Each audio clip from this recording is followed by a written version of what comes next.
লেখার রান্নাঘর। নমস্কার, ওয়েলকাম টু লেখার রান্নাঘর। সবাইকে জানাই শুভ নববর্ষ। খুব গরম পড়েছে। এই গরমে এই বছর আমার গাছে অনেক আম হয়েছে, তাই ভাবলাম একটু আমের আচার বানানো যাক। তাহলে চলুন বানিয়ে ফেলি টক ঝাল মিষ্টি আমের আচার।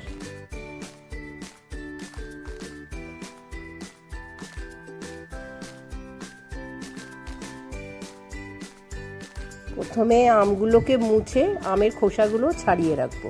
আমগুলোকে একটা ঘিসনির সাহায্যে সব আমগুলো ঘিসে রাখবো। সাথে আদাটাকেও ঘিসে নেব। এবার গ্যাস জ্বালিয়ে একটা কড়াই বসাবো। কড়াইতে 5 ফোড়ন ঢেলে ভেজে নেব। ভাজা হয়ে গেলে ওটাকে নামিয়ে রাখবো। এবার 5 ফোড়নটা ঠান্ডা হলে মিক্সিতে পিষে রাখবো।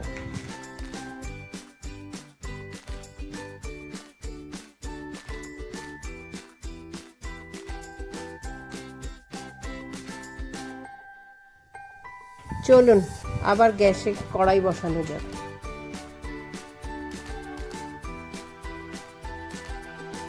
কড়াইটা গরম হয়ে গেছে।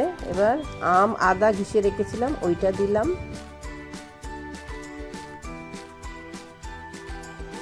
তার সাথে গুড়টাকেও ঢেলে দেব।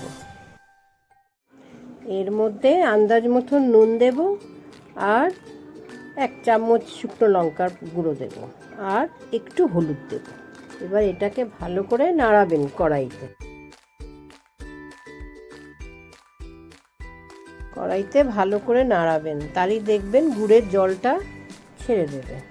এইভাবেই নাড়াবেন যতক্ষণ না জলটা পুরো শুকনো হয়।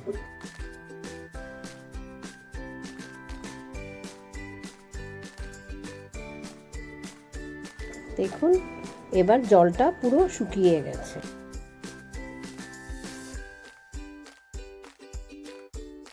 উপর দিয়ে ছড়িয়ে দেবেন যেই 5 ফোড়নটা পিষে রেখেছিলাম।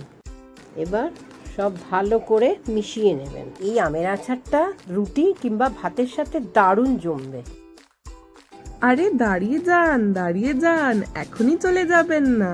খালি দেখলে হবে, খেয়ে বলতেও তো হবে আমার মায়ের হাতের আমের আচার খেয়ে কেরম লাগলো।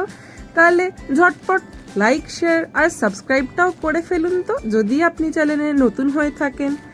আর কমেন্ট সেকশনে অবশ্যই জানাবেন কিন্তু যে আপনার আমার মায়ের হাতের আমের আচার খেয়ে কেরম লাগলো। ঠিক আছে, আজ চললাম। Thanks for watching. লেখার রান্নাঘর।